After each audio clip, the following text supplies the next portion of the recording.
Amen. Jésus a pris la tristesse. Notre tristesse est changée en joie, grâce à notre Christ, notre Sauveur, notre Rédempteur. Nous allons accueillir maintenant ceux qui nous visitent pour la première fois à l'église. Est-ce qu'il y a des gens qui nous visitent pour la première fois, qui sont dans l'assemblée? Nous vous prions de vous mettre debout pour que nous puissions faire connaissance avec vous. Et il n'y a pas de visiteurs parmi nous. Il y a un frère avec nous. Est-ce qu'il n'y a pas une autre personne? Amen. Et que dit l'Église? Amen. Et nous sommes contents de vous avoir avec nous, frères, et nous prions que ce culte d'adoration soit pour vous une bénédiction. Si vous nous écoutez depuis la radio Sentinelle, la radio Logos ou la radio 80UH, nous vous rappelons que nous suivons ce culte depuis l'église de la communauté évangélique d'Haïti, 6 Adelma 75. Et c'est le moment de nous saluer les uns les autres. Évidemment, vous pouvez respecter vos limites, mais au moins souriez au frère qui est à côté de vous. Parce que la communion fraternelle est une grande puissance. Saluer un frère, une sœur, saluer plusieurs personnes, car c'est une joie d'être dans la présence de Dieu.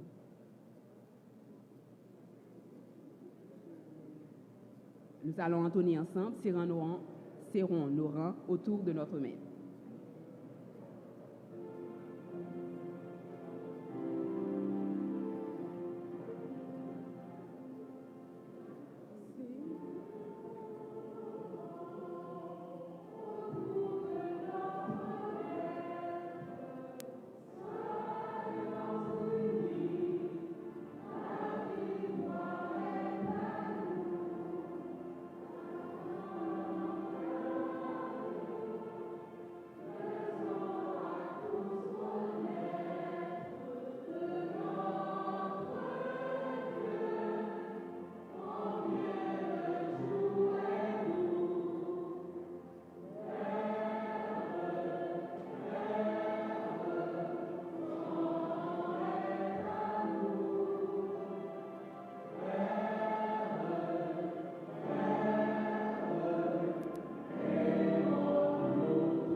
Que la paix et la grâce de notre Seigneur vous soient données en abondance.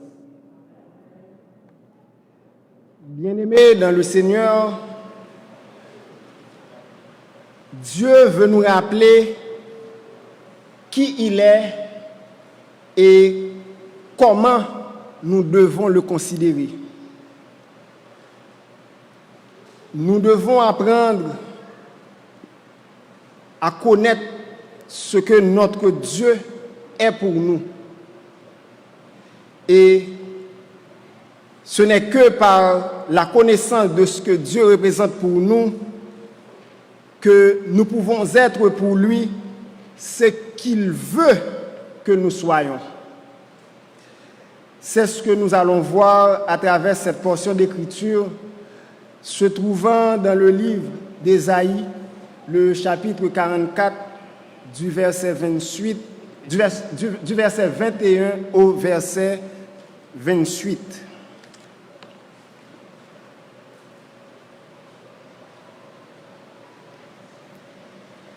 Souviens-toi de ces choses, ô Jacob, ô Israël, car tu es mon serviteur.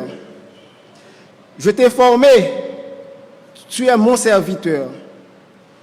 Israël, je ne t'oublierai pas. J'efface ta transgression comme un nuage et tes péchés comme une nuée. Reviens à moi, car je t'ai racheté. Cieux, réjouissez-vous, car l'Éternel a agi. Profondeur de la terre, retentissez d'allégresse. Montagne, éclatez en cris de joie. Vous aussi, forêt, avec tous vos arbres, car l'Éternel a racheté Jacob. Il a manifesté sa gloire en Israël. Ainsi parle l'Éternel, ton Rédempteur, celui qui t'a formé dès ta naissance.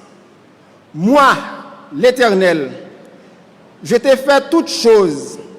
Seul, j'ai déployé les cieux. Seul, j'ai étendu la terre.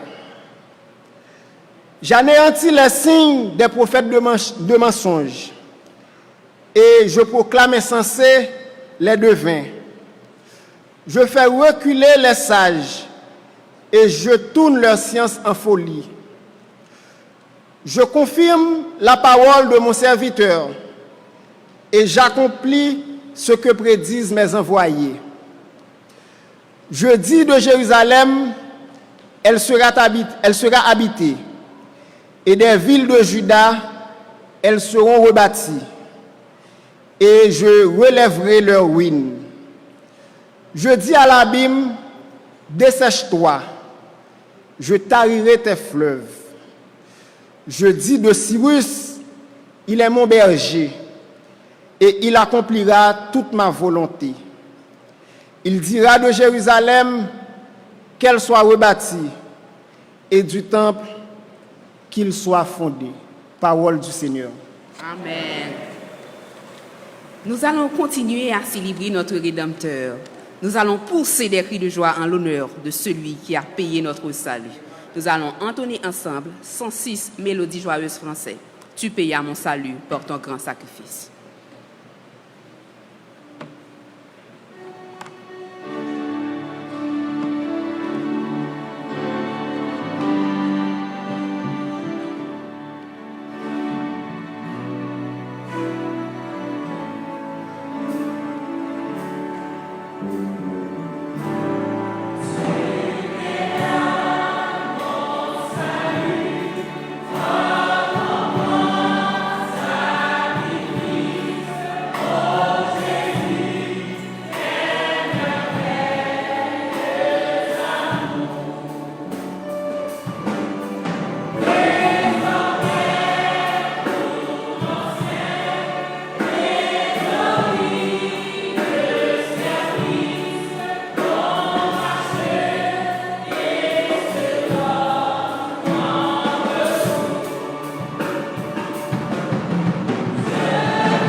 sommes transformés à l'image de Christ. Nous sommes sans crainte, même quand les flots de la mer mugissent et coulent, se soulèvent jusqu'à faire trembler les montagnes. Car avec Jésus, tout est bien. Nous allons nous mettre debout, tandis que nous allons entonner ensemble le numéro 72, Mélodie joyeuse française.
Avec Jésus, tout est bien.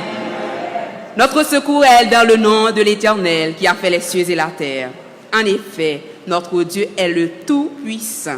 Il est avec nous dans la détresse. Il a promis de nous délivrer, de nous glorifier, de nous rassasier de longs jours et de nous faire voir son salut. Dieu Tout-Puissant, Dieu de ma délivrance. 59. Réveillons-nous, Français.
Vous asseoir.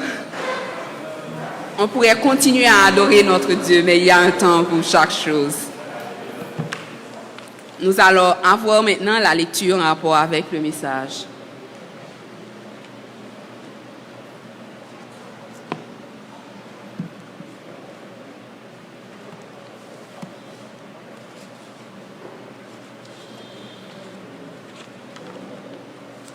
Je rappelle aux auditeurs, internautes, que vous êtes en train de suivre le culte du dimanche 26 septembre 2021 de l'Église de la communauté évangélique d'Haïti, sise au numéro 28 à Delma 75.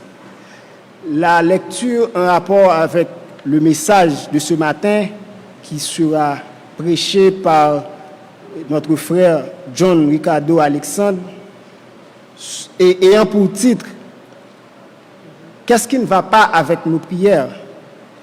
se trouve en Marc chapitre 11 du verset 22 au verset 24.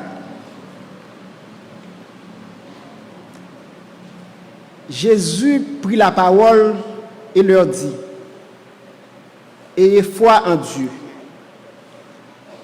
Je vous le dis en vérité,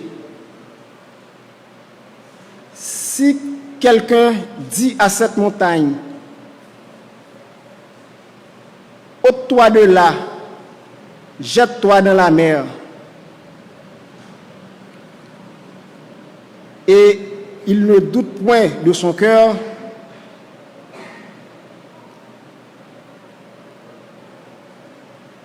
mais croit que ce qu'il dit arrive, il le verra s'accomplir.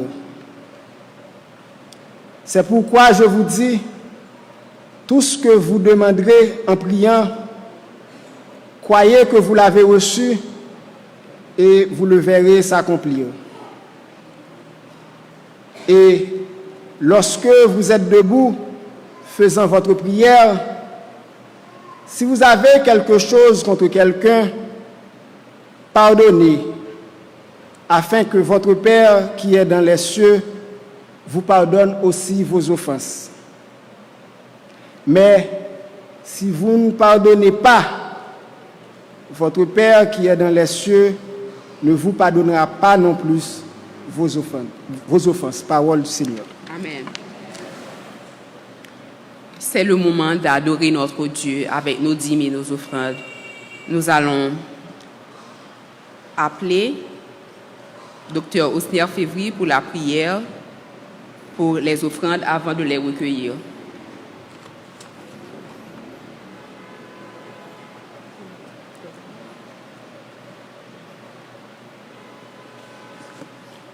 Bonjour frères et sœurs. Bonjour frères et sœurs.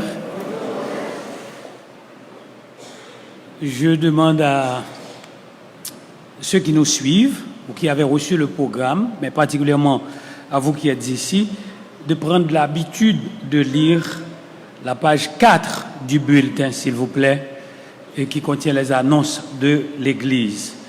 Nous commençons avec les vœux d'anniversaire.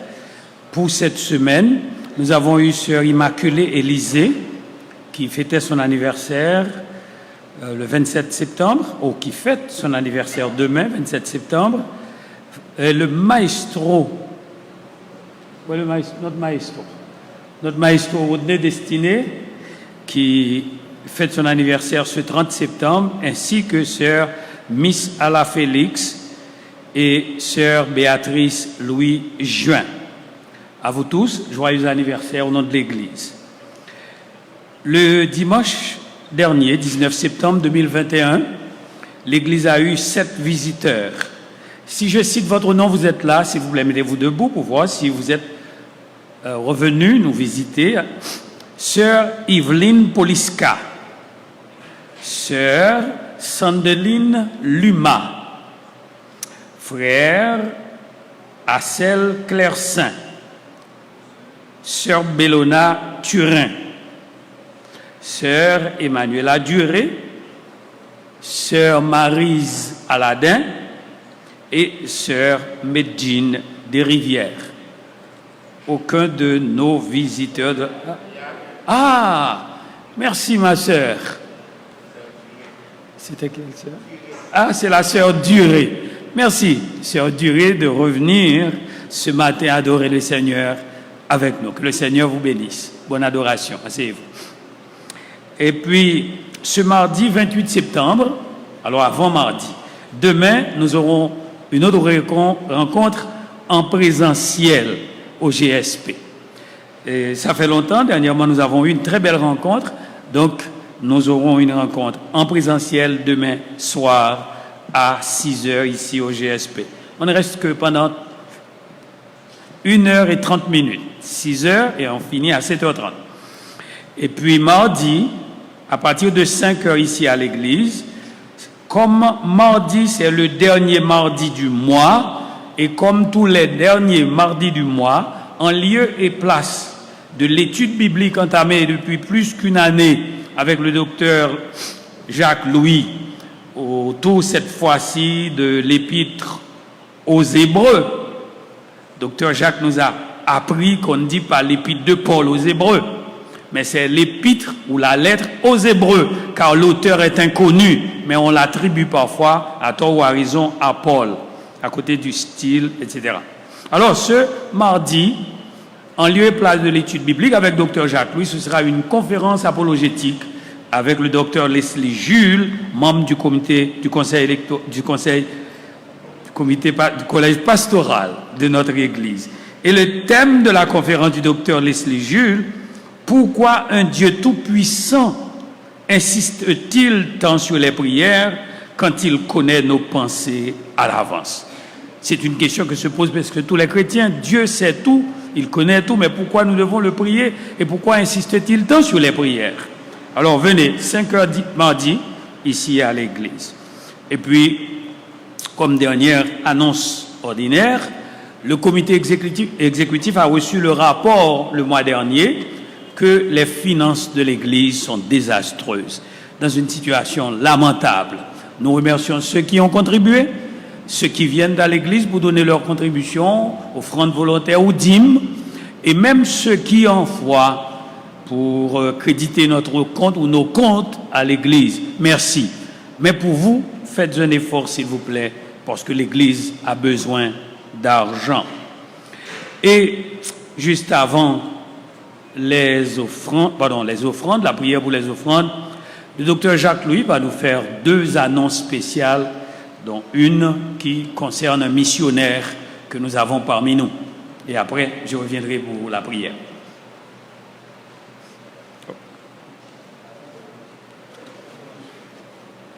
Frères et sœurs, dans le Seigneur, que la grâce et la paix de Dieu soient avec vous.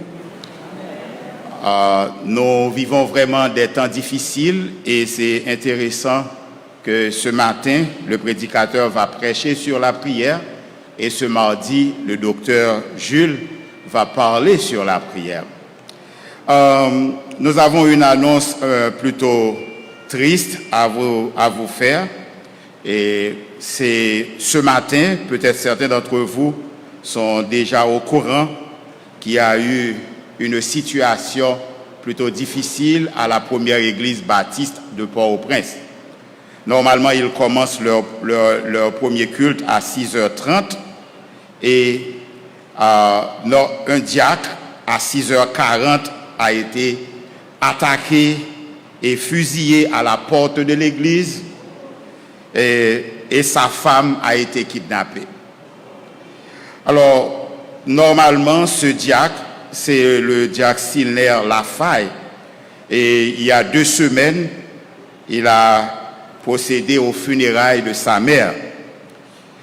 Donc, ce qui arrive à la première église baptiste de Port-au-Prince, c'est que le service a été suspendu et toute activité ont cessé jusqu'à nouvel ordre. C'est plutôt difficile à annoncer et lorsque Frère Roth viendra, nous demandons qu'il pense aussi à cette famille dans la prière d'intercession. Je vais appeler le pasteur Monès Dimanche, qui est là avec nous, ingénieur de profession, professeur au STEP, président du conseil d'administration de la Vision d'Antioche, qui est une agence missionnaire, et c'est lui qui va nous communiquer certaines informations pour nous permettre de nous familiariser avec l'agence Vision d'Antioche. Merci, docteur. Merci. Mes frères et mes sœurs en Jésus-Christ, la paix et la grâce de Dieu soient avec vous tous. Nous remercions le Seigneur qui nous donne cette opportunité ce matin d'être avec vous pour adorer le Seigneur et puis faire une brève présentation de la Vision d'Antioche. Nous remercions les responsables de l'Église, en particulier le docteur Jacques-Louis, qui nous a permis de partager avec vous ce matin ce que nous allons faire ensemble. La Vision d'Antioche, c'est quoi? Vision d'Antioche, pour les nouveaux membres de l'Église qui ne le savent pas, c'est une agence missionnaire. Pourquoi j'ai dit les nouveaux? Parce que les anciens membres de l'Église, de la communauté évangélique d'Haïti, connaissent ce que c'est que la Vision d'Antioche. Plusieurs d'entre vous, ici présents, avaient l'habitude de supporter la Vision d'Antioche, étaient partenaires de la Vision d'Antioche. Et je pense que jusqu'à date. Mais pour les nouveaux, je veux faire un rappel ce matin.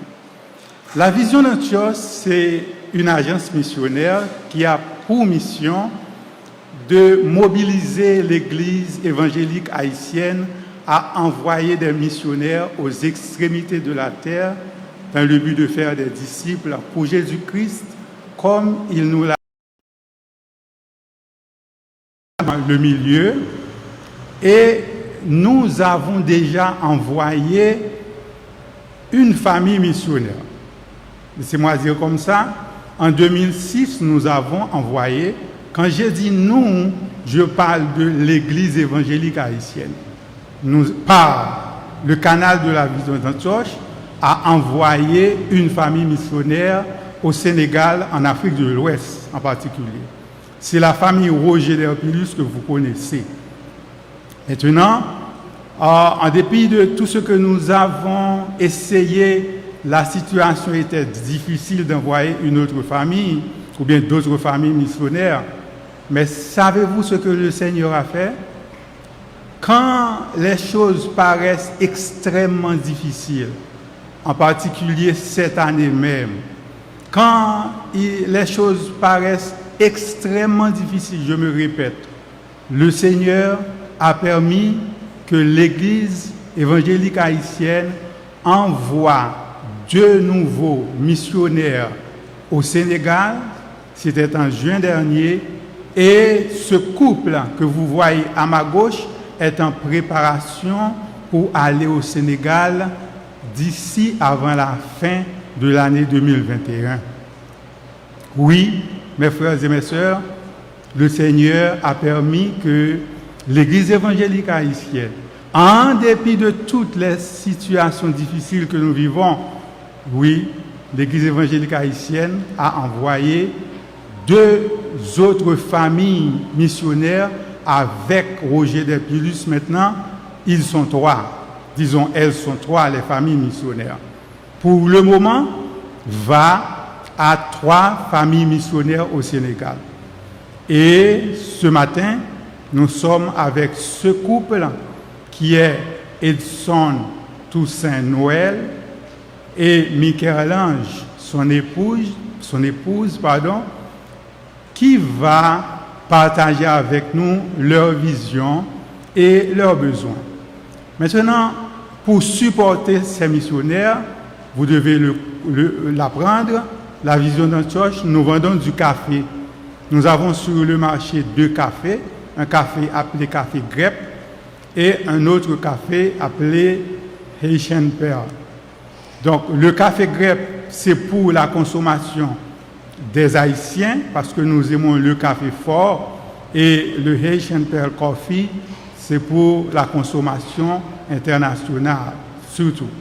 Nous vendons le café Haitian Pearl Coffee à l'étranger, en particulier aux États-Unis. Et si vous consultez le site web www.pearlfoundation.org, vous trouverez une façon d'acheter, de supporter la Vision d'Antioche, parce que chaque fois vous buvez une tasse de café ou bien vous achetez, vous faites acheter, vous partagez avec un ami cette idée, eh bien vous supportez la mission. Maintenant, pour vous montrer, pour vous présenter la petite vidéo qui va vous présenter Edson, laissez-moi vous dire que vous pouvez contacter la Vision d'Antioche. Vous allez voir des numéros de téléphone et un moyen pour vous permettre de contacter la Vision d'Antioche. Aussi, cette famille qui est prête à partir, permettez-moi de vous dire, elle a besoin du support, en particulier du support financier et de votre prière.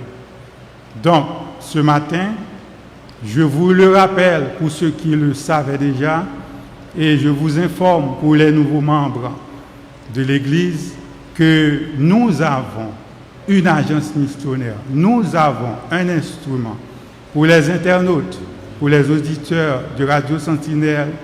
Je vous le dis ce matin, si vous ne le saviez pas, Dieu a donné un instrument à l'Église évangélique haïtienne pour envoyer des missionnaires aux extrémités de la terre. Et c'est ce que nous faisons.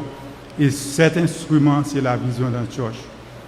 Merci de nous écouter et merci de prendre environ 3 minutes de regarder cette présentation de Edson et de sa femme cette vidéo de présentation, tandis qu'ils vont dire seulement bonjour à travers le microphone ce matin.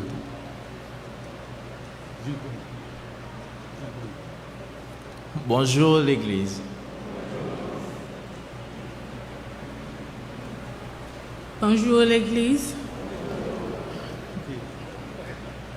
À présent, regardons la vidéo et puis, si Dieu vous met sur le cœur, après avoir regardé cette vidéo, de supporter Edson et Michel-Ange qui ont besoin du support financier et de la prière, je vous prie de nous contacter et de faire un geste. Ils doivent partir avant la fin de l'année 2021. Je vous remercie grandement d'avoir pris du temps de m'écouter.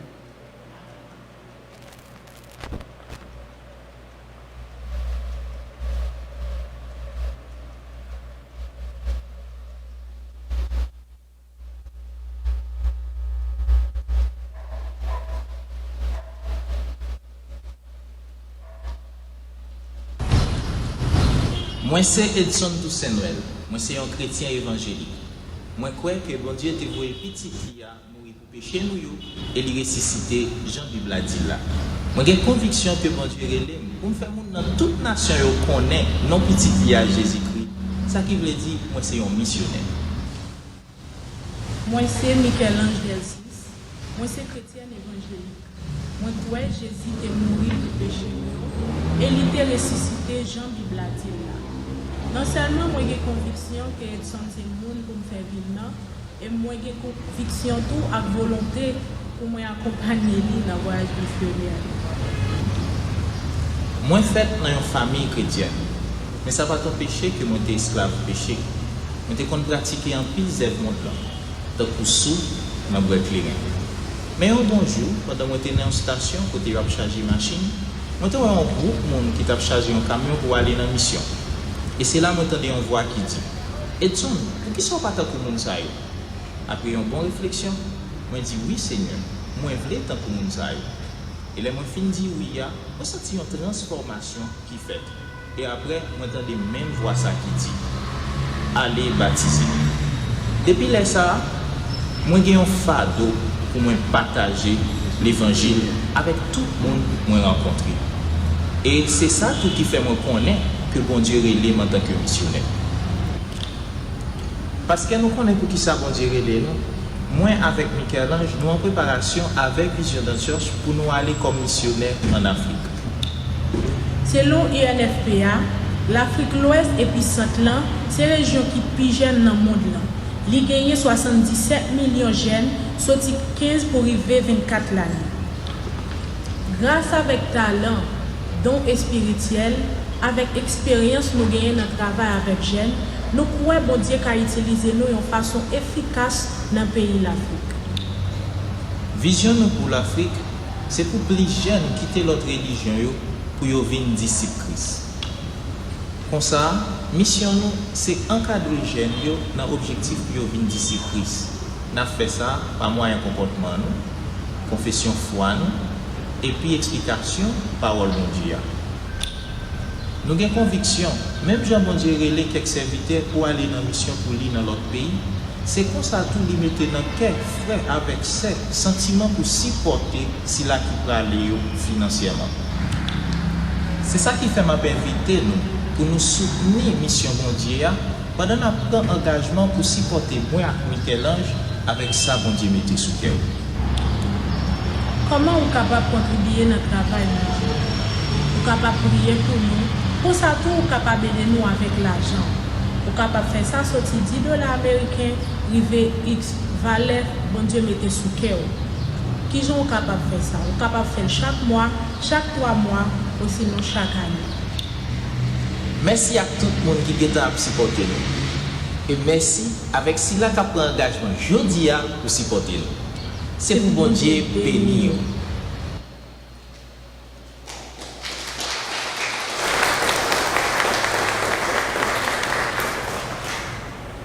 Nous avons remarqué qu'il n'y a pas un numéro de contact pour les auditeurs qui nous écoutent, pour les gens qui regardent. est-ce que, Pasteur Jacques, nous pouvons avoir un numéro de téléphone que nos frères peuvent nous donner pour appel? C'est très, très important car il y a des gens qui écoutent à la radio, il y a des frères et sœurs ici qui voudraient bien au moins avoir un numéro de contact. Please, s'il vous plaît. Merci. Et merci, docteur Fébry. Le numéro de contact, c'est 38 40 00 60. Je répète, 38 40 00 60. Merci. Merci. 38 40 00. C'est ça? 38 40 00 60. 38 40 60 00. Oh non. 38 40 00 60. Et puis plus 509. D'accord, merci. Alors, mes amis, c'est un numéro qu'on ne doit pas oublier. Maintenant, nos frères et sœurs vont avancer pour recueillir les offrandes de l'Assemblée. Et pendant qu'ils avancent, nous invitons, c'est un appel que nous lançons à tous ceux qui sont intéressés aux questions techniques et qui veulent intégrer le département audiovisuel de l'Église pour servir dans l'unité multimédia. Si vous avez 12 ans jusqu'à X et vous êtes intéressé à tout ce qui est technique, nous aider avec WhatsApp, YouTube et la projection, voyez le pasteur Marc-Antoine Véticoquillon immédiatement après le service, ou bien vous pouvez appeler à un numéro de l'Église. Par exemple, si vous appelez au 47 27 50 51, au 47 58, 47 97, dites que vous voulez faire partie de l'unité multimédia. Seigneur, merci de ta fidélité envers nous. Merci pour nos frères et sœurs de partout qui nous écoutent à travers les ondes. Et nous te prions particulièrement pour ceux qui sont en difficulté actuellement, comme nos frères et sœurs de la première église baptiste de Port-au-Prince, Maître Richel Lafaille et tant d'autres, pour la famille Lafaille. Nous te prions pour ceux qui ont des besoins et ceux qui vivent dans l'insécurité, qui sont kidnappés, qui sont entre les mains de leurs ravisseurs. Mais nous te prions plus particulièrement pour les dons que tu nous as faits et que nous t'offrons en retour. Reste avec nous, Seigneur, et apaise nos chagrins. Nous te prions ainsi. Au nom de Jésus-Christ, notre Sauveur. Amen.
Suis transforme son pain en justice et en vérité. Recevons tout ce qu'il voudra, ce que sa main veut nous donner. Ta bienveillance, ô Éternel, vaut mieux que tout ce que j'ai vu. Ma délivrance est sous ton aile, sur le rocher de ton salut.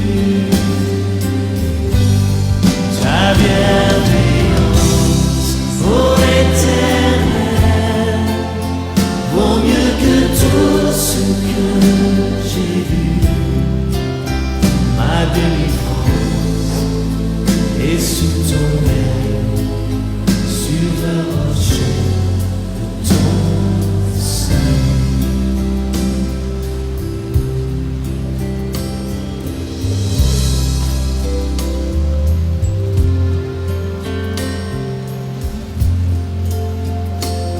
Levons nos voix pour remercier le Seigneur, tout ce qu'il a fait dans nos vies, sa fidélité, sa bonté.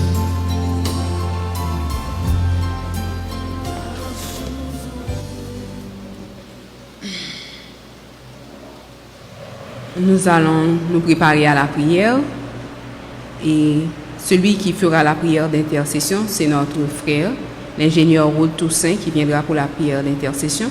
Mais bien avant, nous allons entonner ensemble le numéro 66, Chant d'espérance créole. Matin avant au sorti, est-ce que vous t'es prié?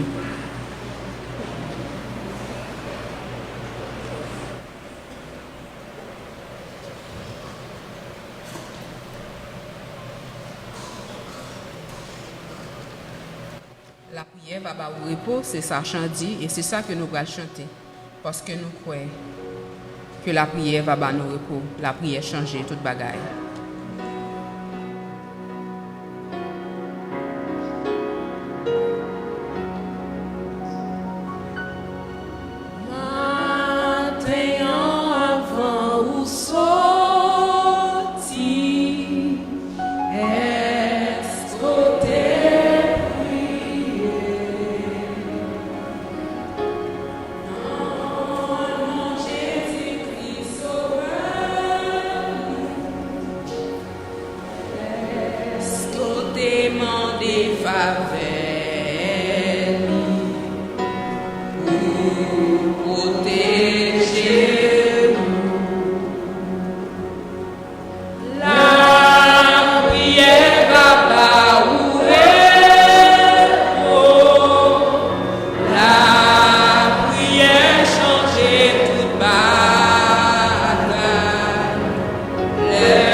Amen. L'auteur de ce cantique nous pose la question de savoir si ce matin, avant de laisser chez vous, vous avez songé à prier le Seigneur, à solliciter sa faveur pour qu'il vous protège. Il est des jours qui paraissent comporter plus de 24 heures. Et quelquefois on a envie que ces jours-là s'achèvent. Et malheureusement, ils refusent de s'achever, surtout quand on est en difficulté. Et c'est chaque jour en Haïti, nous sommes à tout moment éprouvés. Ici comme ailleurs, nous sommes appelés à tout moment à prendre des décisions, les unes plus difficiles que les autres, parce que la vie en Haïti et surtout dans ce monde n'est pas facile. Mais nous savons que la prière peut nous donner du repos, bien nous donnera du repos. La prière change tout, du tout au tout. La prière change toutes choses. La peine en joie, revers en succès, l'hiver en été, l'automne en un nouveau printemps. Car il n'y a pas de témoignage sans la prière. Et c'est pourquoi nous vous invitons à prier le Seigneur avec nous ce matin. Disons-lui tout. Comment nous faisons pour la prière? Éternel notre Seigneur, que ton nom est magnifique sur toute la terre. Ta majesté s'élève au-dessus des cieux. Par la bouche des enfants et de ceux qui sont à la mamelle, tu as fondé ta gloire pour confondre tes adversaires, pour imposer silence à l'ennemi au vindicatif. Quand je contemple les cieux, ouvrage de tes mains, la lune et les étoiles que tu as créées, qu'est-ce que l'homme pour que tu te souviennes de lui, et le Fils de l'homme pour que tu prennes garde à lui? Oui, qui sommes-nous, Seigneur? Nous nous posons cette question pour mériter de tant d'attention de ta part. Nous ne sommes que des pécheurs sélectionnés par toi, ça et là, dans ce monde. En Jésus-Christ, sur la base de notre foi en Jésus-Christ, pour constituer une nation sainte, un peuple acquis, un sacerdoce royal. En Jésus-Christ, nous avons été prédestinés dès la fondation du monde à être tes enfants d'adoption. En Jésus-Christ, nous avons eu la rédemption par son sang, la rémission de nos péchés selon le merveilleux dessein de ta volonté. En Jésus-Christ, nous sommes devenus héritiers et co-héritiers de Christ. En lui, nous qui étions morts par nos offenses, tu nous as ressuscités ensemble par notre baptême et nous as fait asseoir ensemble avec Jésus-Christ dans les lieux surcélestes. En sorte que sans Jésus, notre Sauveur et notre frère, notre Maître, nous ne sommes rien, rien du tout. Ou nous ne sommes que des serviteurs et des servantes élevés de la poussière, du fumier, pour nous faire asseoir avec les grands de ton peuple. C'est pourquoi ce matin, nous voulons te présenter tout un tribut, notre tribu de reconnaissance. Et nous te prions, Seigneur, d'agréer notre adoration, que ton nom soit loué, exalté, salmodié, à jamais. Seigneur, ce matin, nous voulons implorer ta grâce en faveur de notre pays, encore un spectacle aux yeux du monde. Nous sommes devenus encore une fois la risée de toutes les nations. Face aux événements qui se sont produits à la frontière mexicano-américaine, principalement à Texas, ces dernières semaines. Nous n'avons pas d'expression pour qualifier, Seigneur, ce fait. Mais nous savons, si les autorités haïtiennes, les politiciens, dans leur course effrénée pour le pouvoir, ont perdu le contrôle de ce pays, si les Américains, les autorités américaines, onusiennes et le corps groupe ont perdu les pédales, mais toi, Seigneur, tu restes au contrôle de tout et tu sais exactement ce que tu vas faire de notre pays. Nous te faisons confiance.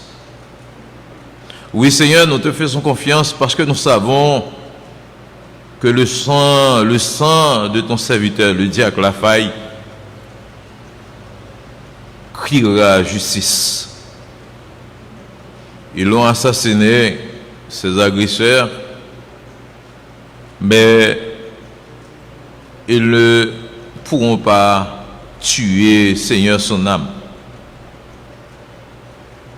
Malheur à celui qui peut tuer le corps, mais qui ne peut pas, Seigneur, envoyer l'âme à la hyène. Pour sa famille, Seigneur, nous réclamons ton assistance, ta consolation, car toi seul, tu as les mots de consolation. Nous te demandons de donner à la famille le mal courage de supporter cette rude épreuve dans leur vie. Permets, Seigneur, qu'ils sachent que ce n'est pas beaucoup de tribulations qu'il nous faut entrer dans le royaume des cieux. Donne-leur d'accepter de bonne grâce cette épreuve dans leur vie et donne-leur de pouvoir, Seigneur, la surmonter. Nous te prions, Seigneur, en faveur des malades. Les malades de notre congrégation et particulièrement ceux et celles qui nous reçoivent à travers les ondes ou qui sont arrivés à un lit d'hôpital. Te prions spécialement pour ceux-là qui sont hospitalisés dans des centres publics et qui ne peuvent s'acheter, Seigneur, un médicament, mais qui n'attendent qu'à toi seul. Tous ces malades espèrent en toi et attendent que tu leur dises un mot, comme tu l'as fait pour le paralytique depuis près de 38 ans, de la piscine de Bethesda, quand tu lui avais dit, lève-toi, prends ton lit et va dans ta maison. Avec cette force que vous avez, vous qui nous écoutez par la voix des ondes, lève-toi, rassemble en principe ton énergie, lève-toi par la foi et rentre chez toi guéri au nom de Jésus de Nazareth. Nous voulons ce matin avoir une pensée spéciale envers les organisateurs de la vision d'Antioche qui très bientôt, ou bien d'ici la fin de l'année, enverront des missionnaires, un couple en Afrique pour propager la semence, la bonne nouvelle de l'Évangile. Nous te demandons déjà de préparer les cœurs des Africains. Et permets, Seigneur, que leur mission puisse se solder par une véritable moisson d'âme. Ouin-les, Seigneur, de manière spéciale par ton Saint-Esprit pour cette mission et permets qu'ils puissent parler de toi et propager ton évangile avec hardiesse et conviction. Bénis-les, Seigneur, et pouvoir à leurs besoins au nom de Jésus. Nous voulons, Seigneur, intercéder en faveur du collège pastoral, les pasteurs, la famille des pasteurs, ainsi que le comité exécutif, les membres, Seigneur, de leur famille, afin que tu les gardes dans ta parole et que tu les guides chaque jour dans la voie droite. Nous voulons aussi te prier pour tous les groupes qui œuvrent au sein de cette congrégation, le groupe des hommes, des dames, l'unité multimédia, la jeunesse, le groupe d'accueil, le groupe de nettoyage, le chœur de louange, le groupe de nettoyage, les gardiens, afin que tu les bénisses abondamment, afin que tu puisses encore une fois leur permettre de rester attachés à cette partie de ministère. Oui, Seigneur, ô combien difficile, mais avec toi, la tâche n'est jamais difficile. Bénis-les, Seigneur, pour le travail accompli pour ta seule gloire, au nom de Jésus. Nous voulons te remercier pour la protection que tu as accordée aux enfants qui ont repris la semaine dernière le chemin de l'école. Que tu continues, Seigneur, de leur prêter concours et assistance. Nous voulons enfin te prier pour le prédicateur du jour, notre frère Ricardo, afin que sa bouche puisse être ta bouche et qu'il nous parle sans langue de bois, avec clarté, hardiesse et force persuasion, comme il en a l'habitude. Bénis-nous, Seigneur, permets que nous puissions tout ouïr, très attentifs à sa voix, à la voix de ta parole, et que au sortir de ce temple, nous aurons la conviction de t'avoir rencontré, d'avoir été touché, guéri, béni, consolé, suivant ta parole. Telle est la grâce que nous réclamons de toi, non en vertu des œuvres méritoires que nous aurions faites, mais te prions au nom de Jésus, notre Sauveur, ton Fils bien-aimé, Jésus le Nazaréen, qui vit et règne avec toi à jamais. Amen.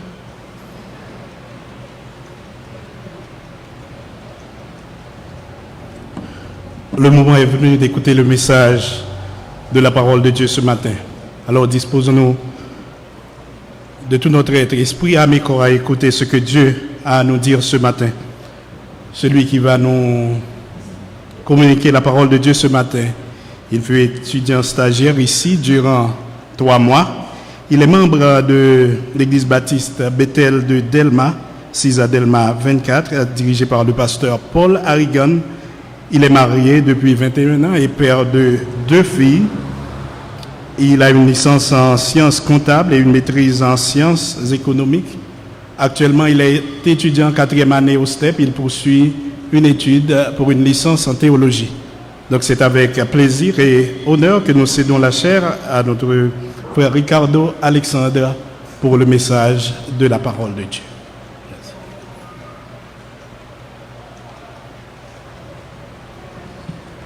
Merci, pasteur Coquillon. Bien-aimés de l'Église, de la communauté évangélique d'Haïti, auditeurs des radios, Sentinelle, Logos, 4VEH, amis des réseaux sociaux, que la paix et la grâce de Dieu soient avec vous tous. Amen. Je remercie le Seigneur qui m'accorde le privilège exceptionnel d'être parmi vous ce matin pour partager la parole de Dieu avec vous, non pas cette fois comme stagiaire, mais comme prédicateur invité. Bon, alors un invité qui n'en est pas vraiment un, étant donné que ici, tous mes familiers, et je considère que je suis plutôt en famille. Je suis accompagné ce matin d'une partie de la famille, mon épouse est la plus jeune de mes deux filles. Je remercie le Seigneur pour cette grâce. Alors, nous avons devant nous ce matin une question importante. Qu'est-ce qui ne va pas avec nos prières? Lorsque j'étais adolescent, je participais régulièrement aux activités de l'association de jeunes de mon église. Durant les vacances, on organisait un jeu de correspondance. C'était la sensation de l'été. Le principe du jeu était de mettre en communication un jeune homme et une jeune fille qui devaient passer tout l'été à entretenir un échange épistolaire. Alors cela se faisait sous couvert de pseudonymes afin que les participants ne restent totalement anonymes.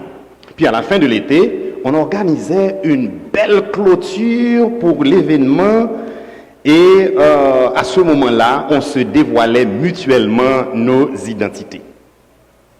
La tradition voulait que le correspondant masculin apporte un cadeau pour sa correspondante. Cet été-là, je voulais absolument apporter un cadeau à ma correspondante.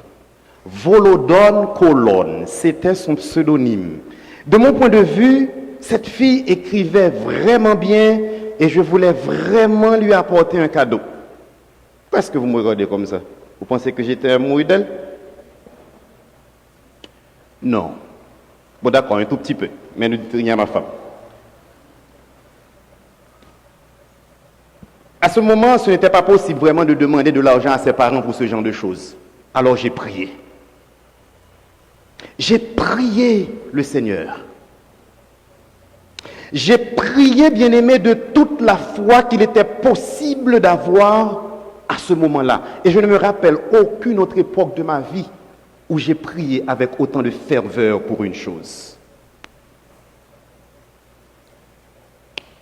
J'ai décidé, le vendredi soir, de faire une dernière prière. C'était le week-end avant la clôture. J'ai prié le Seigneur. J'ai dit au Seigneur que j'allais descendre en ville. Et au nom de Jésus, j'allais remonter avec mon cadeau pour ma correspondante. Le lendemain matin, samedi, chose dite, chose faite, je suis descendu en ville. Et j'ai commencé à arpenter les boutiques, à faire du lèche-vitrine. Pendant plusieurs heures et à chaque instant, je continuais à marteler dans mon cœur, « Seigneur, je voudrais avoir ce cadeau. Seigneur, tu vas me donner ce cadeau. » J'attends un miracle.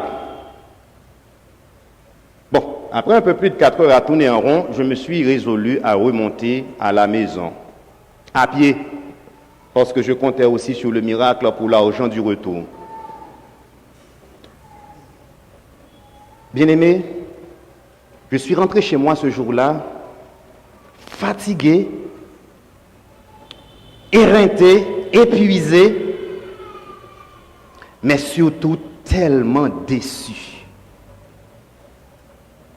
J'étais tellement déçu que le lendemain, je ne me suis pas rendu à la cérémonie de clôture. Je n'ai jamais rencontré Volodone Colonne. Et vous êtes en droit de vous demander avec moi ce matin, mais qu'est-ce qui ne va pas avec nos prières?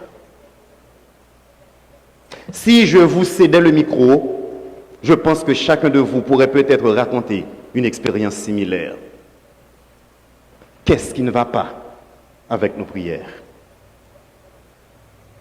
Dans Marc chapitre 11, le verset 22, Jésus exhorta les disciples en disant « Ayez foi en Dieu ». En réalité, un auteur a fait remarquer qu'une meilleure traduction de ce texte serait « Ayez la foi de Dieu ». Ce que Marc 11, verset 22 nous dit, c'est de nous en tenir à la fidélité de Dieu, car c'est un Dieu qui tient parole. Nous pouvons nous appuyer sans réserve sur ce que Dieu a promis. La foi devient une capacité de saisir ce que Dieu a promis lui-même. Un Dieu qui tient parole. Mais maintenant, vous avez avec vous votre Bible ouverte dans Marc chapitre 11, le verset 23, qui affirme que si nous ne doutons pas, si nous croyons de tout notre cœur, nous verrons s'accomplir la chose suivante. Une montagne qui se déplace et qui va se jeter dans la mer. Bien-aimés, Dieu ne ment pas. Dieu ne joue pas à cache-cache avec ses enfants. Au verset 24, Jésus-Christ réitère sa promesse. C'est pourquoi je vous dis, tout ce que vous demanderez en priant, croyez que vous l'avez reçu et vous le verrez s'accomplir. Mais pourtant, cela ne se passe pratiquement jamais ainsi.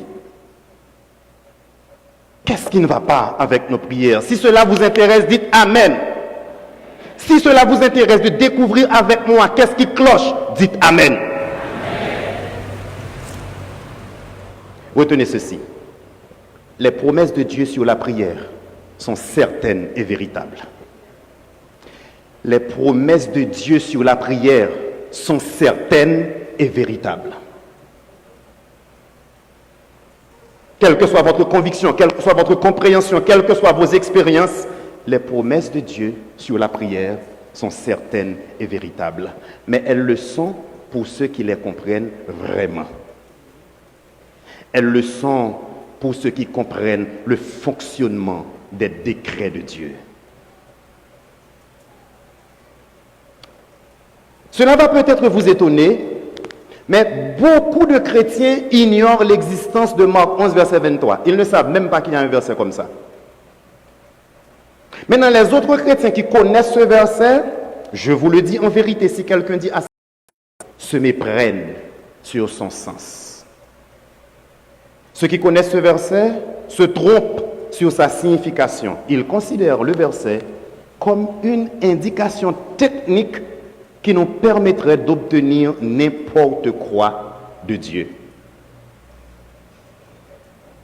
Bien-aimés, personne, je dis bien, personne ne peut obtenir tout ce qu'il veut, personne ne peut satisfaire tous ses désirs, ni immédiatement, ni plus tard, s'il n'a pas compris exactement ce que Dieu veut dire ici. Nous ne sommes pas en droit de revendiquer quoi que ce soit jusqu'à ce que nous ayons bien compris de quoi il est question ici. De prime abord, je veux vous faire deux petites remarques.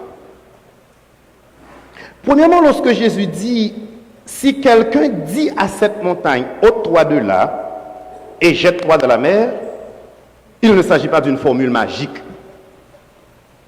Il s'agit d'une hyperbole. Une hyperbole est une exagération. Une hyperbole, c'est une figure de rhétorique, une figure de style qui consiste à employer des expressions excessives destinées à frapper l'esprit, à frapper l'imagination. Ce n'est pas littéral. Si je dis ici que j'ai répété une chose 1 million de fois, cela ne veut pas dire que j'ai compté 1 million de fois. Si je dis que les enfants font un bruit à réveiller un mort, cela ne veut pas dire que les morts du cimetière de Port-au-Prince vont se réveiller parce que les enfants font beaucoup de bruit. Le texte ne fait que mettre l'emphase sur l'idée que nous pouvons demander des choses impossibles pour nous, mais pas pour Dieu. Que nous pouvons faire face à des obstacles insurmontables pour nous, mais pas pour la puissance de Dieu. Ce n'est pas parce que nous avons Marc 11, verset 23, que nous allons nous présenter devant Boutillier et lui demander de se jeter dans la baie de Port-au-Prince. Ça ne fonctionne pas ainsi. La deuxième chose, dans si quelqu'un, il y a un petit mot très important. Si, cela marque la condition. Au cas où, supposez qu'il donne une condition à remplir. Le texte ne dit pas lorsque vous parlez à la montagne, comme si on pouvait se présenter devant la montagne et lui parler comme s'il s'agissait d'une chose naturelle, comme si on pouvait lui parler de son propre chef. Il y a bien une condition à remplir. Et je vais vous dire une chose importante sur la parole de Dieu. Les vérités importantes, les enseignements importants pour Dieu ne se trouvent jamais dans un seul texte. Dieu dissémine partiellement sa vérité de manière à ce que nous mettions en commun tous les éléments, tous les textes se rapportant à une vérité pour pouvoir dégager la valeur complète de cette vérité. Et c'est exactement ce que je vais faire ce matin. Je vais mobiliser 2 autres textes qui complètent admirablement celui de Marc et qui nous permettront d'arriver à une bonne compréhension des promesses de Dieu sur la prière. D'abord, Jean chapitre 14, versets 13 et 14. C'est toujours Jésus qui parle. Il dit, « Et tout ce que vous demanderez en mon nom, je le ferai, afin que le Père soit glorifié dans le Fils. Si vous demandez quelque chose en mon nom, je le ferai. » Donc, moi, on dit de demander en priant, et Jean nous dit de prier au nom de Jésus. Donc, une formulation plus complète de la promesse de Dieu, c'est de demander en priant au nom de Jésus. Maintenant, qu'est-ce que cela veut dire? Cela veut-il dire simplement ajouter la formule au nom de Jésus après une prière? Et cela veut dire que la prière va être exaucée pour autant? Mais pas du tout. Maintenant, qu'est-ce que cela veut dire de prier au nom de Jésus? Qu'est-ce que cela veut dire de demander en priant? Samuel Chadwick a écrit un livre dont le titre en anglais se traduit par Le Sentier de la prière. Et dans ce livre, il propose l'explication suivante. Prier au nom de Jésus, c'est prier comme quelqu'un qui ne fait qu'un avec Jésus-Christ, dont la pensée est la pensée de Jésus-Christ, dont les désirs sont les désirs de Jésus-Christ, et dont le but ne fait qu'un avec celui de Jésus-Christ. Les prières offertes au nom de Jésus-Christ sont scrutées et sanctifiées par sa nature, son dessein et sa volonté. Et il conclut, la prière est endossée par le nom quand elle est conforme au caractère, à la pensée et au but du nom. Prier au nom de Jésus, mes chers bien-aimés, ou demander en priant, c'est donc beaucoup plus que de répéter simplement l'expression « c'est au nom de Jésus que nous te prions », comme s'il s'agissait d'une formule magique qui garantissait à tous ceux qui l'emploient qu'ils obtiendront tout ce qu'ils veulent. En priant, le croyant doit présenter ses requêtes d'une manière qui est totalement conforme au caractère et à la volonté de Jésus-Christ. C'est un peu comme si un homme remettait à son fils un carnet de chèques déjà signé. Ce geste donne au fils un accès total à tout le patrimoine du père. Tant que le fils fait des choix raisonnables, tant que le fils utilise correctement les fonds, eh bien, le père n'a aucun souci à se faire. Il lui permettra volontiers de continuer à utiliser le carnet de chèques. Mais s'il remarque que son fils devient extravagant, s'il remarque que le fils dilapide les fonds dans des fantaisies et fait des dépenses folles et inutiles, qu'est-ce que le père va faire? Il va lui retirer immédiatement le privilège d'utiliser son chéquier. Le Seigneur Jésus veut que ses enfants soient consciencieux dans les prières qu'ils font en son nom. Si nous demandons au Seigneur une voiture, alors que nous n'avons même pas un endroit pour garer la voiture et nous n'avons pas de revenus pour l'entretenir, il est fort probable qu'au lieu de nous donner une voiture, le Seigneur nous donnera l'argent nécessaire pour couvrir nos frais de transport. Le Seigneur s'engage à satisfaire nos besoins, pas nos caprices. Depuis que vous êtes revenus de la réunion de prière tenue chez la sœur Monique, bien entendu, si vous avez une sœur Monique ici, il ne s'agit pas d'elle. Depuis que vous êtes revenus de la réunion de prière jeudi dernier, vous avez longuement observé le salon de la sœur Monique, avec ses coussins moelleux, on dirait du velours. Et depuis ce jour, vous ne supportez plus votre salon qui a des coussins à ressort démodés. Et vous voilà devant le Seigneur en train de vous lamenter devant le trône pour que les choses changent à la maison. Et par chose, vous et moi, nous savons que vous parlez du salon, que vous avez acheté il y a à peine 6 mois. Et les chaises sont parfaitement utilisées par tout le monde confortablement.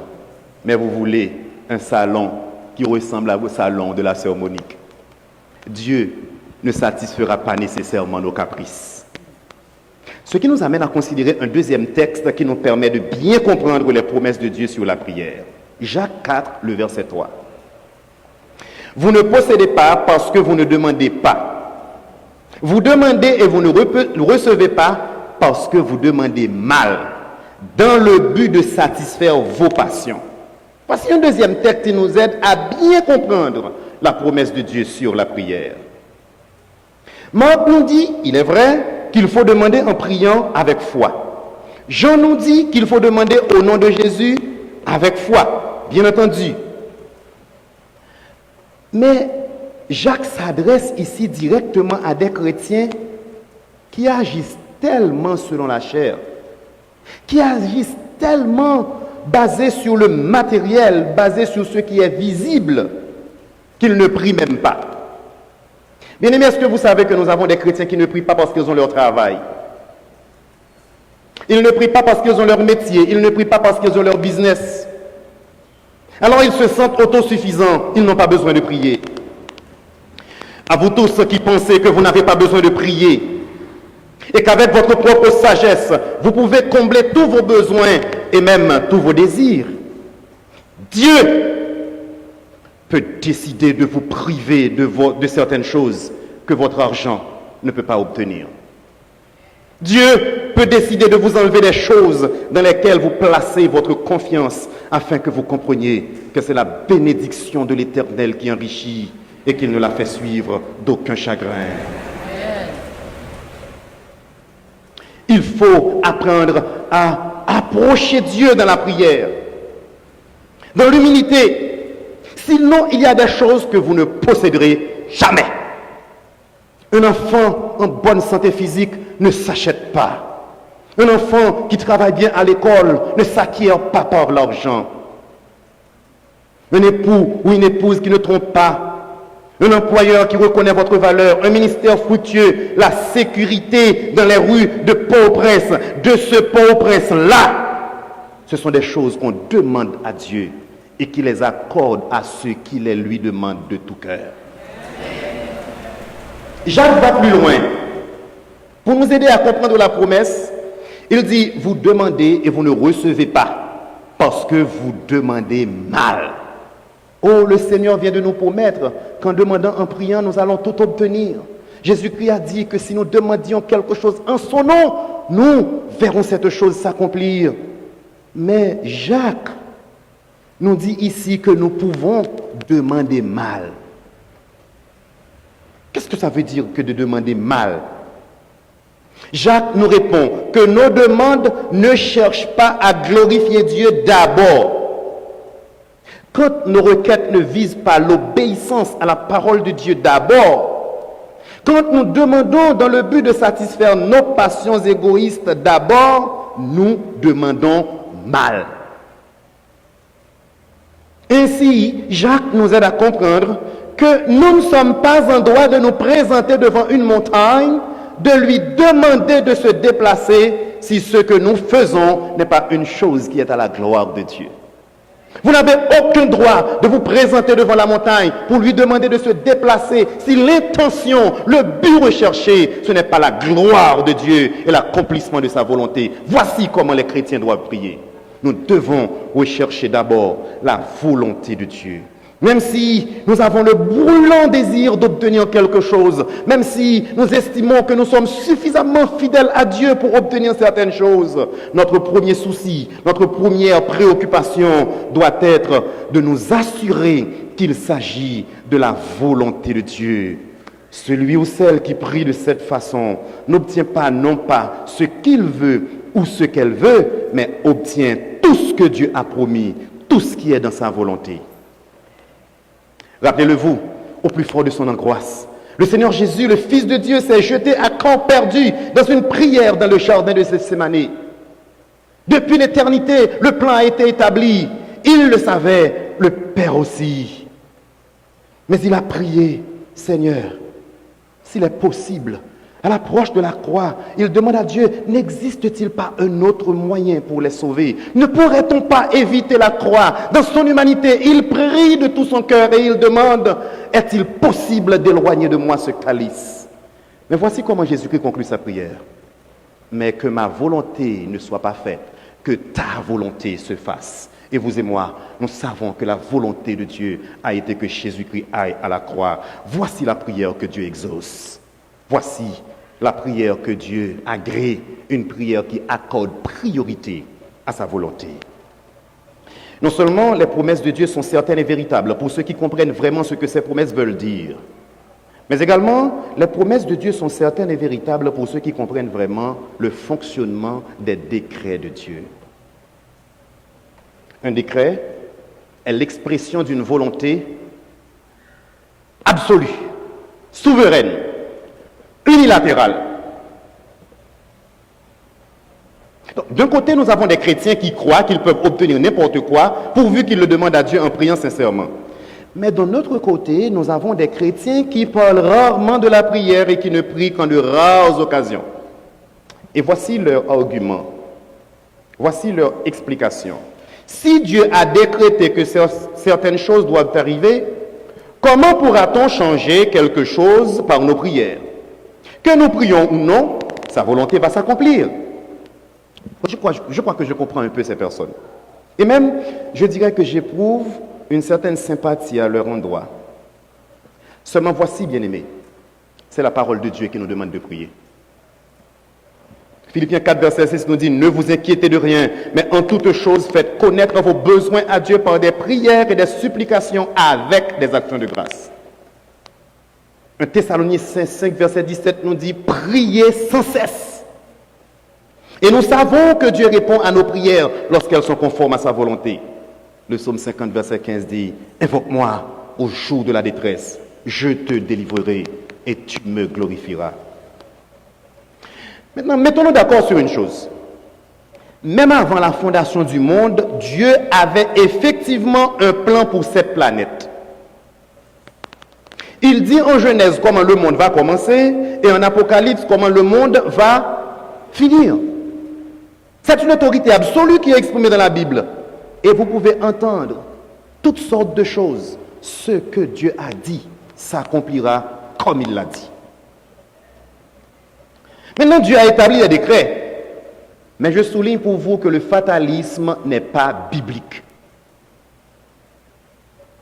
Sa volonté, la volonté absolue de Dieu, c'est que ses enfants prient.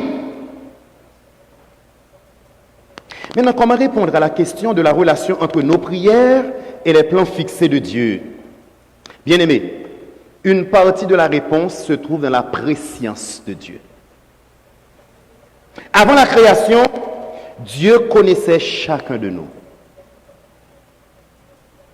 Avant la création, il savait exactement comment nous réagirions à chaque situation.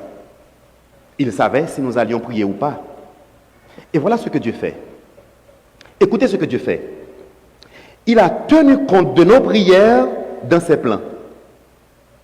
Et c'est pourquoi il est important pour nous de faire notre part. Si cela t'embête que Dieu prononce des décrets éternels et immuables, si cela te dérange que Dieu a établi des plans et pris des décisions d'avance, et qu'à cause de cela tu négliges la prière, tu commets une grave erreur.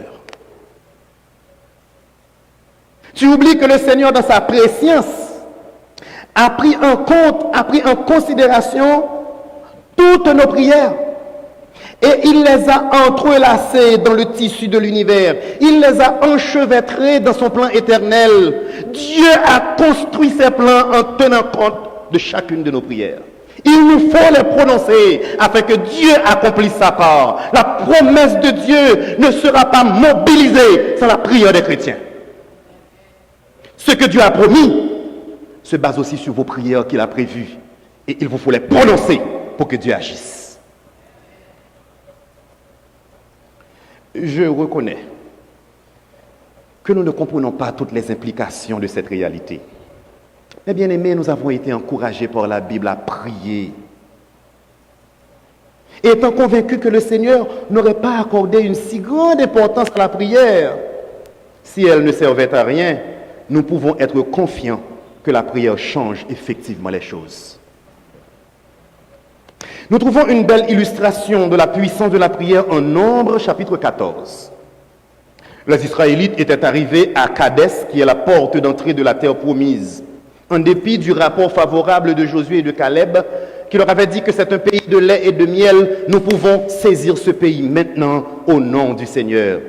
Les Israélites ont préféré écouter le rapport des 10 autres espions qui leur disaient « Oh, nous ne pouvons pas monter contre ce peuple car ils sont plus forts que nous. » Nombre 13, verset 31. Maintenant, laissez-moi lire pour vous ce qui s'est passé en Nombre, au chapitre 14, versets 1er et 2. Toute l'assemblée éleva la voix et poussa des cris. Et le peuple pleura pendant la nuit. Tous les enfants d'Israël murmurèrent contre Moïse et Aaron, et toute l'assemblée leur dit, que ne sommes-nous morts dans le pays d'Égypte, ou que ne sommes-nous morts dans ce désert? Un peuple qui a déjà vu la mer Rouge, un peuple qui a vu les 10 plaies d'Égypte, un peuple qui a vu Dieu se manifester comme une colonne de nuée au cours de la journée pour les guider, un peuple qui a vu Dieu se manifester comme une colonne de feu au cours de la nuit pour les guider, un peuple qui a vu que Dieu a agi à main forte et à bras étendus, demande de retourner en Égypte ou de mourir dans le désert. Ils se dirent l'un à l'autre, verset 4, nommons un chef et retournons en Égypte. Leur rébellion est allée si loin qu'ils demandèrent que Moïse et Aaron soient lapidés. Comment Dieu a réagi à tout cela? Versets 11 et 12. Et l'Éternel dit à Moïse, écoutez bien, jusqu'à quand ce peuple me méprisera-t-il? Jusqu'à quand ne croira-t-il pas en moi? Malgré tous les prodiges que j'ai faits au milieu de lui, je le frapperai par la peste et je le détruirai. Mais je ferai de toi, il parlait à Moïse, une nation plus grande et plus puissante que lui. Oh, Dieu a décidé de détruire ce peuple à cause de sa rébellion. Et il a partagé ceci avec Moïse. Maintenant, écoutez ce qu'a fait Moïse. Moïse raisonna avec Dieu. Voici comment il l'a fait. Nous sommes au verset 15, Nombre chapitre 14. Si tu fais mourir ce peuple comme un seul homme, les nations qui ont entendu parler de toi diront, l'Éternel n'avait pas le pouvoir de mener ce peuple dans le pays qu'il avait juré de lui donner. C'est pour cela qu'il l'a égorgé dans le désert. Maintenant, Moïse poursuivit en faisant une prière en Nombre chapitre 14, le verset 19. Regardons la prière de Moïse. Pardonne l'iniquité de ce peuple selon la grande miséricorde, selon la grandeur de ta miséricorde, excusez-moi, comme tu as pardonné à ce peuple depuis l'Égypte jusqu'ici. Moïse ne s'est pas soucié du fait que Dieu pourrait faire de lui un grand peuple. Il s'est soucié du nom de Dieu. Voyez-vous, Moïse n'a pas pensé à lui. Moïse n'a pas pensé à tout ce que la terre pourrait dire de Moïse car le peuple serait issu de lui. Il a dit, Seigneur, non, ça ne me sert à rien de bénéficier de tout cela. Que ton nom de préférence soit grand, que ton nom de préférence soit béni, que tes ennemis ne blasphèment pas. Et écoutez la réponse de Dieu à la prière de Moïse. Nous sommes au verset 20. Je pardonne comme tu l'as demandé. Je pardonne comme tu l'as demandé. Il faut que vous compreniez ceci. En réponse à la prière de Moïse en faveur des enfants d'Israël, Dieu pardonna et il ne les détruisit pas. Oh, nous savons que Dieu a sévèrement puni ce peuple. Le reste du chapitre nous le montre. Mais le plus important ici pour nous, c'est qu'en réponse à la prière de Moïse, Dieu n'extermina pas ce peuple. Quelqu'un dira, frère Ricardo, Dieu a changé d'avis. Quelqu'un dira, Dieu a changé son intention. Mais voici ce que frère Ricardo préfère voir. Je préfère voir qu'avant même la création, Dieu avait prévu la désobéissance d'Israël. Que Dieu aussi avait prévu sa décision première de détruire ce peuple. Que Dieu avait prévu la requête de Moïse et que finalement Dieu a prévu sa propre réponse à la supplication fervente de Moïse. Et dans l'éternité, Dieu a regardé ce plan et il l'a scellé. Dieu a construit un plan pour Israël en tenant compte d'une prière que Moïse à les prononcer. Dieu a considéré la prière d'un homme. Alors je vous dis ceci, ne laissez jamais l'idée que Dieu est souverain vous empêcher de prier. La souveraineté de Dieu lui appartient. Ce qui nous appartient, nous, ce sont nos genoux. Ce qui nous appartient, nous, ce sont nos prières. Ce qui nous appartient, nous, ce sont nos voix. Ce qui nous appartient à nous, ce sont les promesses de Dieu Tout-Puissant qui dit « Priez sans cesse ». Car dans son plan, nos prières ont un rôle à jouer. Écoutez, même si vous ne comprenez pas, priez. Même si la terre tremble, priez. Dans les cas de maladie, priez. Dans les cas de décès, priez. Dans les cas d'échec aux examens, priez. Dans les cas de chômage, priez. Dans les cas de solitude, priez. Chaque prière pour Haïti compte. Chaque prière pour l'église, pour la première église de Port-au-Prince va compter. Nous devons prier pour les enfants de Dieu. Prions pour nos enfants. Prions pour nos épouses. Prions pour nos maris. Prions pour notre église. Prions. Car la prière est une conversation avec Dieu qui développe notre relation avec lui. Non seulement nous atteignons des buts par la prière, mais nous grandissons dans notre relation avec notre Maître. Jacques 3 nous avertissait sur la manière dont nous devions prier. Mais Jacques, plus loin, au chapitre 5, les versets 16 à 18, dit ceci. « Confessez donc vos péchés les uns aux autres et priez les uns pour les autres, afin que vous soyez guéris. La prière fervente du juste a une grande efficacité. » Verset 17. Élie était un homme de la même nature que nous. Il pria avec instance pour qu'il ne plût point, et il ne tomba point de pluie sur la terre pendant 3 ans et 6 mois. Puis il pria de nouveau, et le ciel donna la pluie, et la terre produisit son fruit. Les hommes de cette église, les hommes de l'église de la communauté évangélique doivent se remettre à prier. Les femmes de cette église doivent se remettre à prier. Les enfants de cette église doivent se remettre à prier. L'église de la communauté évangélique, vous devez recommencer à vous mettre en prière. Je m'intéresse à vos annonces. Au cours de la semaine, j'ai regardé une séquence du culte de dimanche dernier et ici même, le pasteur Coquillon convoquait l'église à la demande de la sœur Marnelle Alexis pour une prière pour la rentrée des classes lundi dernier. Combien d'entre vous étaient présents? Combien se sont manifestés? Combien de vous ont prié pour la rentrée des classes? Parce que vos prières ont manqué à vos enfants, vos prières ont manqué à vos familles. Dieu s'attend à ce que ses enfants prient. Cette église doit recommencer avec les prières du jeudi. Cette église doit recommencer avec les prières du samedi. Cette église doit recommencer à se mettre en prière, car Dieu les attend pour agir.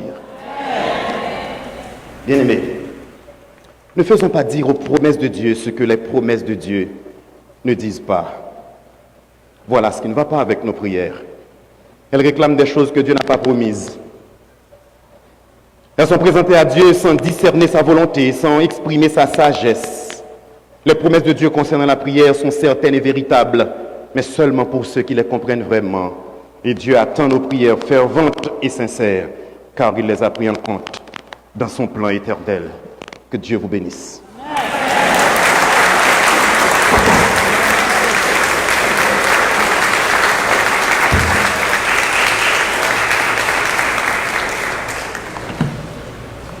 Nous remercions le Seigneur pour le message de sa parole et en réponse au message, nous allons entonner ensemble le numéro 204, Chant d'espérance français. Le cri de mon âme s'élève vers toi.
Amen.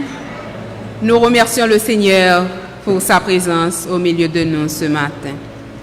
Nous sommes reconnaissants envers lui d'avoir permis à chacun de nous d'être ici à le CEH pour l'adorer ensemble. Nous saluons à nouveau nos auditeurs et auditrices des radios Sentinelle, Logos, 80EH et nos amis internautes qui sont avec nous en virtuel. Nous disons merci au Seigneur pour le service de l'équipe de la radio Sentinelle, le service de nos infatigables techniciens de son et musiciens. Et nous remercions Dieu pour le message de sa parole délivré par son serviteur, notre frère John Ricardo Joseph, qui a pour titre « Qu'est-ce qui ne va pas dans nos prières ?» Frères, sœurs et amis, je suis persuadé que Dieu a la solution à nos problèmes. C'est pourquoi je prie que le Saint-Esprit nous aide à faire un diagnostic. Je prie que le Saint-Esprit nous donne la révélation personnelle et collective sur les obstacles qui s'opposent à notre vie de prière. Je prie que le Saint-Esprit nous aide à ressembler à Christ pour prier selon la volonté de Dieu. Et je prie que le règne de notre Dieu s'établisse dans nos vies, dans nos familles et dans notre pays, au nom de Jésus. C'est ici que s'achève notre service. Nous aurons bien aimé ensemble pour toute la journée, mais nous devons partir. Et au moment de terminer, nous allons encore appeler notre frère John Ricardo Joseph pour un résumé de son message et un appel au réconfort. D'ici là, je dis à tout le monde, bon dimanche et bonne semaine. L'auteur a dit, la prière est la respiration de l'âme. Quand vous ne priez pas, vous allez aussi mal parce que vous suffoquez spirituellement.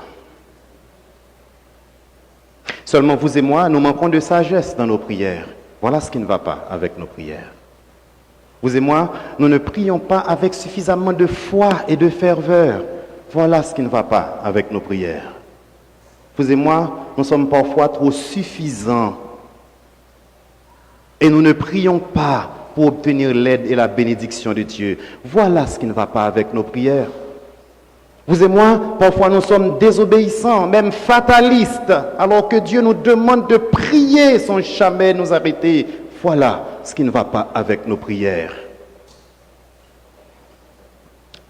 Il y a peut-être quelqu'un parmi vous qui n'a pas encore fait la paix avec Jésus-Christ, qui n'a pas encore reçu dans son cœur Jésus-Christ comme son Maître et Seigneur. Vous avez besoin d'une prière. Reconnaissez que vous êtes pécheur et que vous ne pouvez rien pour vous-même. Tombez à genoux dans la confession et demandez à Jésus-Christ de vous guider. Et ainsi commencera votre vie de prière. Vous développerez une relation extraordinaire avec Dieu. Si vous êtes dans la salle, levez la main, n'importe où que vous soyez. Et la Bible en main, nous vous aiderons à trouver le chemin du salut.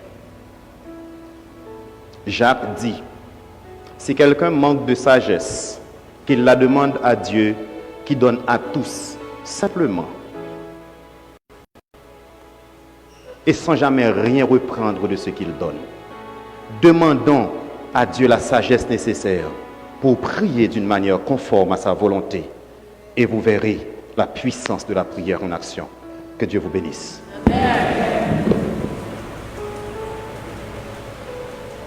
Nous disons merci à Dieu pour sa parole. Et maintenant, mettons-nous debout pour la prière. Prions Dieu qui nous exhorte dans sa parole en ces termes.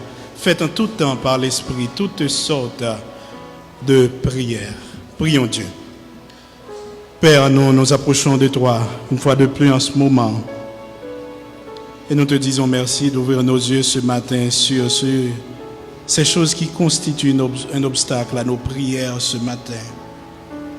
Et nous voulons te prier de nous accorder beaucoup plus de foi ce matin. Car nous servons un Dieu fidèle. Les circonstances, les situations de cette vie sont changeantes, éphémères. Mais toi, tu demeures le Dieu fidèle, le Dieu qui tient ses promesses. Car tes paroles sont certaines et véritables. Nous te prions ce matin Que les yeux de nos cœurs ne soient pas aveuglés par notre ego, notre orgueil, par notre avarice, par le désir de se faire voir, mais que dans nos prières, nous puissions rechercher ta gloire, ton honneur, ta volonté. Il est dit dans la parole, ne nous conformons pas au siècle à présent, mais soyons transformés par ce renouvellement de l'intelligence afin que nous puissions ta volonté pour nous et nous prières ce matin. Nous voulons discerner quelle est ta volonté pour cette église, cette assemblée, pour ton peuple, pour tes enfants. Nous ne voulons pas rechercher notre propre volonté. Nous ne voulons pas te prier ce matin pour chercher ce qui plaît aux hommes, mais ce qui plaît à toi. Nous prions pour cette église, pour les familles, pour chaque membre, chaque fidèle, chaque leader, chaque dirigeant, chaque entité de cette église. Que nos vies, nos ministères soient fondés sur la prière et que dans nos prières, nous ne cessons pas de chercher ta parole et ta volonté pour nos vies. Maintenant que nous allons rentrer chez nous, nous prions pour chaque famille ici, chaque enfant, chacun de tes fidèles, de tes membres, les membres de cette église qui vont reprendre les rues de Port-au-Prince, regorgées de pièges, de sécurité, où les gens se sentent menacés à chaque coin de rue. Mais ta parole nous dit que tu es pour nous un refuge, un appui, un secours qui ne manque jamais de la détresse. Nous prions pour les familles, les parents qui sont stressés, qui sont angoissés, de voir partir chaque matin leurs enfants, ne sachant pas s'ils vont revenir à la maison. Les maris qui voient partir leurs femmes, ne sachant pas s'ils vont revenir, les femmes qui regardent partir leurs maris. Nous prions ce matin que tu consoles ces cœurs. Toi qui es notre berger, notre bouclier, notre protecteur, agis pour nous et manifeste-toi au milieu de tes enfants, dans cette nation, et apporte-nous la solution dont nous avons tant besoin. Nous te prions de nous raccompagner chez nous, sous ta protection, et que la semaine prochaine, nous puissions nous retrouver encore ici pour célébrer tes merveilles. Et toutes ces faveurs, nous te les réclamons au nom et par les mérites de ton Fils Jésus, qui vit et qui règne éternellement. Amen. Ne vous inquiétez de rien, mais en toutes choses, faites connaître vos besoins à Dieu par des prières, des supplications et avec des actions de grâce. Et ainsi la paix de Dieu qui surpasse toute intelligence humaine gardera nos cœurs et nos pensées en Jésus-Christ, dès maintenant et pour l'éternité.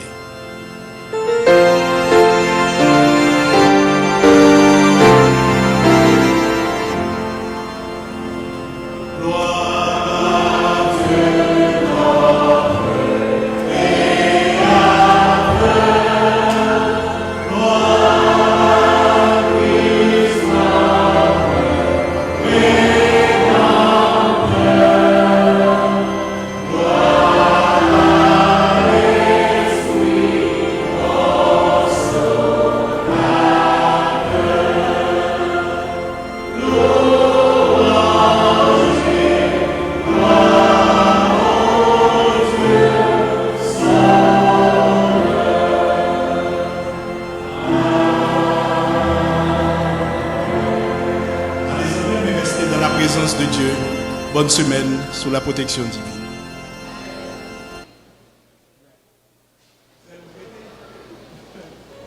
No matter what you're going through, I know that you can stand.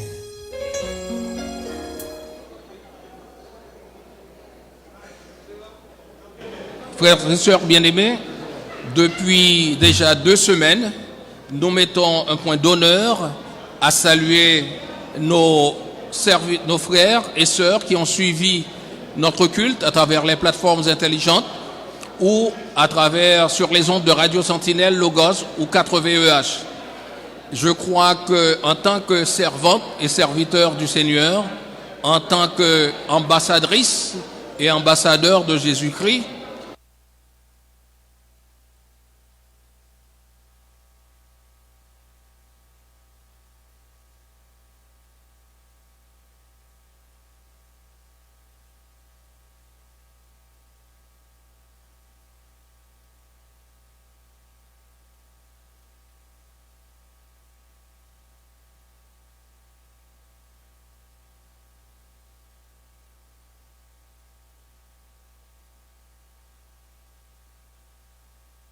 Et nous voulons commencer par notre sœur Nancy Mathieu Daudin qui a adressé une pensée chrétienne à notre église. Nous voulons aussi saluer notre sœur Roselyne Deré des Augustes, des sœurs pour lesquelles nous avons une très grande affection, une très grande appréciation pour leur rôle dans le travail du Seigneur. Nous saluons aussi leur famille. Nous voulons aussi saluer notre sœur Marnelle Alexis qui a suivi notre culte. Nous voulons saluer aussi notre frère Michelet Joseph qui a suivi notre culte. Nous voulons aussi saluer un frère et ainsi que son épouse qui ont pris une part active à l'œuvre du Seigneur ici, qui en raison de la conjoncture ne sont pas présents à l'église mais qui nous suivent de l'extérieur, notre frère Sonny Georges et son épouse.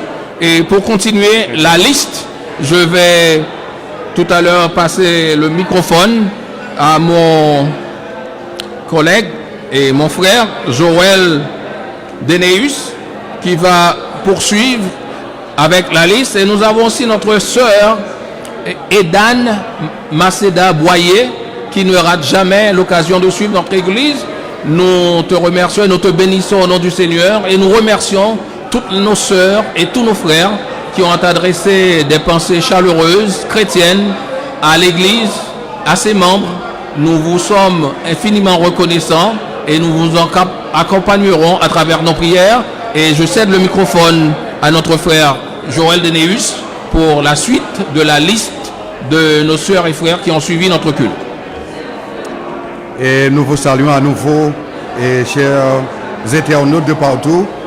Et nous sommes depuis la console de Radio Sentinelle 93.9 FM et de l'Église de la communauté évangélique d'Haïti. Et nous vous saluons tous au nom de Jésus. Et nous continuons avec la liste des internautes qui nous avaient suivis depuis Haïti et de l'étranger. Nous saluons le frère Rodrigue Saint-Louis et nous saluons la sœur Sarali Nord.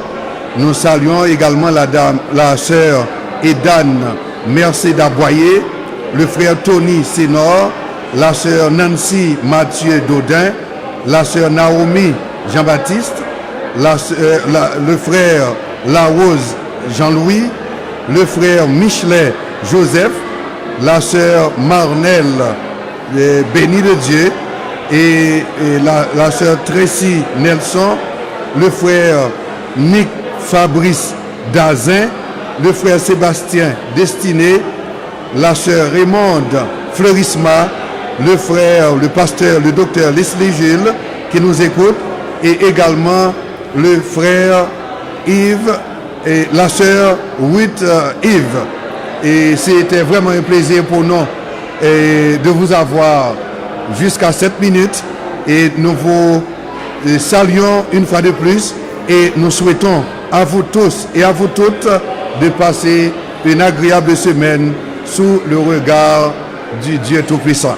Merci et à la prochaine.